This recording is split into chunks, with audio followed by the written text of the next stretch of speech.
Nunca se preocupe com a vida. Mas primeiro pense, quantas palavras como essa você poderia falar em 30 segundos? Complexo, do S. Sou simples, sem sonho, sujeito sincero, suspeito de ser salvo, silêncio sonoro, ser sombra, sem ser, submundo, sorriso sonado, sair, sem sentido, somente sofrendo, ser surto, ser salvo, subsomente, sábado sangrento, sofai, sou sempre, suponho ser santo, sem ser, salvador, soturnos são serenos, sonatas sem som, só sem ser soluço, submisso, sedento, sou sem sílaba, suco suspenso, segunda sem ser, só sou saudades, sou não sucesso, sou sempre, semente, poeta das ruas, complexo do S, pra vocês. Contem quantas palavras com S eu consigo falar em 30 segundos. Um abraço do poeta pra vocês. A primeira edição da Estação Literária foi uma iniciativa do curso de jornalismo da Universidade de Cruz Alta, com o apoio da Prefeitura Municipal, que aconteceu entre os dias 7 a 11 de novembro, com o objetivo de explorar as relações que a literatura estabelece com as diversas questões sociais e culturais contemporâneas. O evento integrou a programação da Semana Literária Érico Veríssimo.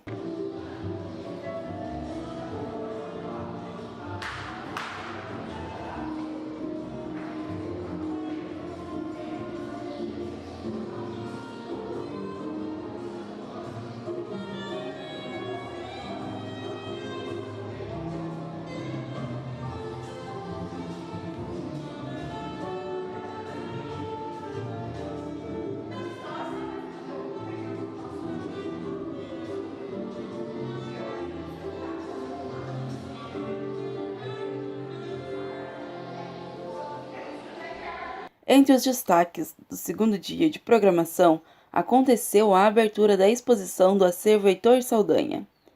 Natural de Cruz Alta, Heitor foi um dos fundadores do grupo Dom Quixote. Participou também do movimento literário e da antologia poética Violão de Rua. Conhecido pela expressão de problemas de cunho social enfrentados pelos trabalhadores de minas de carvão em seus poemas, ficou conhecido como o poeta dos mineiros. Heitor faleceu em Porto Alegre em novembro de 1986.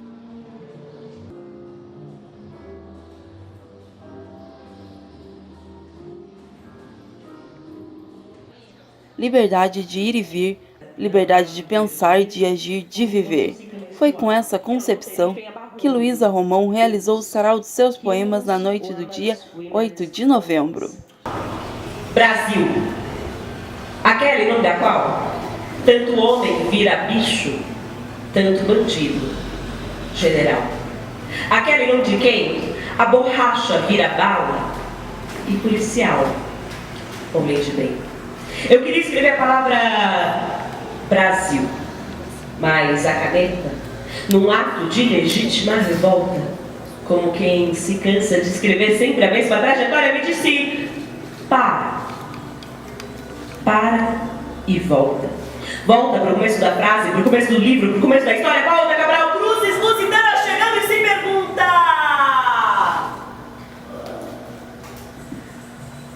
da onde vem esse nome? Palavra, mercadoria. Brasil. Pau, Brasil. O pau branco hegemônico enfiado à torta e à direita, o suposto direito de violar mulheres. O pau a pique, o pau de arara, o pau de araque, o pau de seco, o pau de sal, o pau de fogo, o pau de vida, o pau. Face e orgulho nacional. A colonização começou pelo útero. Mata as virgens, virgens mortas, a colonização foi um estupro. Deodoro, metendo a espada entre as pernas de uma princesa papel. Pedro, ejaculando Sidom, precoce, Costa e Silva, gemendo 5 vezes. Ai, ai, ai, ai, ai. Então hoje à noite a gente vai conversar aqui com a Luísa Romão, ela que tem 25 anos, veio de Ribeirão Preto, e o último livro lançado recentemente, em outubro, foi o Sangria. Então, Luísa, o que a gente quer saber?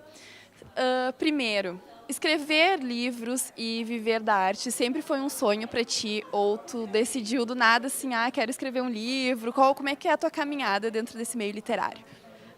Bom, eu acho que a literatura ela não surgiu como algo planejado, né? Na verdade, eu acho que o artista, a gente está fora dos planejamentos, a gente está fora do sistema, a gente está fora de uma lógica produtivista, digamos, né? Mas eu sempre tive uma veia artística muito forte, desde pequena, sempre gostei muito de escrever, de ler, fazia uns teatros em casa com umas fantasias que tinha no baú da minha avó. E aí eu saio de Ribeirão Preto para estudar teatro. Então eu faço um curso de 4 anos de direção teatral. E aí, em algum momento da vida, né, finalizando esse ciclo, eu vou ao encontro de uma final de slam, que é o Slam da Guilhermina, em São Paulo. Fico apaixonada, arrebatada pelo que eu vivi naquela noite. E aí, a partir de então, eu começo a frequentar. Eu já frequentava o Sarau do Burro, também, que é uma referência para mim, assim, ultrapassa toda a definição, é um lugar que eu me identifico muito. Então, eu começo a frequentar os saraus desses slams e, ao mesmo tempo, também começo a produzir, começo a escrever. E aí o livro surge mais de uma necessidade de texto documentado, porque assim, o pessoal começava, Lu, como é que eu leio sua poesia, como é que eu vejo? E estava tudo disperso, né? Numa página de Facebook, num vídeo do YouTube. Então o livro veio com essa necessidade de sistematizar, de documentar um momento, um ciclo de escrita. Então tal que eu começo a escrever no final de 2013 e eu publico já no final de 2014. Então foi um processo muito intenso e muito de urgência, sabe? Que é o teu primeiro livro, que se chama? Coquetel Motolov, numa brincadeira aí, né? Eu sou um pouco dislexa e eu escrevi um poema que eu brincava, Coquetel Motolov You Baby, né? E aí meu amigo falou, que genial isso, né? Que da hora, Motolov, tudo a ver, né? O amor como uma combustão que vai levar para a revolução e tal. Eu falei, não é Motolov? Ele falou, não, é Molotov. Aí eu falei, caramba, mano, tipo dislexia que causa uma metáfora poética, né? E daí veio o nome. E o teu último livro, né, esse Sangria, que foi publicado e lançado no mês passado, o que ele tange, né? Quais que são as linhas das tuas poesias? Bom, Sangria já foi diferente do Motolov, né? Vou voltar isso. Sangria foi diferente do Motolov, né? O Motolov ele vem de uma compilação de poemas já escritos. E o Sangria, na verdade, ele parte de um projeto de livro, né? Eu começo a perceber que eu escrevo muito sobre o feminino, e sempre no feminino numa perspectiva de Brasil, numa perspectiva de como que a nossa história, como que hoje a cultura do estupro, o patriarcado, o assédio não vem de hoje, né? Na verdade, isso vem desde a colonização, passa por processos econômicos, por processos políticos muito massacrantes, principalmente para as mulheres negras e indígenas. Então, eu resolvo tematizar isso. Então, eu resolvo olhar para a história do Brasil sob a ótica de um útero. São 28 poemas, 28 dias, como se fosse um ciclo menstrual. Então, o livro termina num poema que se chama Menstruação, né? Que a gente sabe que o útero nessa fase é a fase lútea. Então eu até brinco, né, com essa ideia de uma luta, de como que a poesia também se torna uma trincheira, se torna uma forma de reivindicação. E vivendo, então, continuando nesse contexto do Brasil, como que é viver da arte aqui no Brasil? Tu pode dizer que hoje tu vive da arte?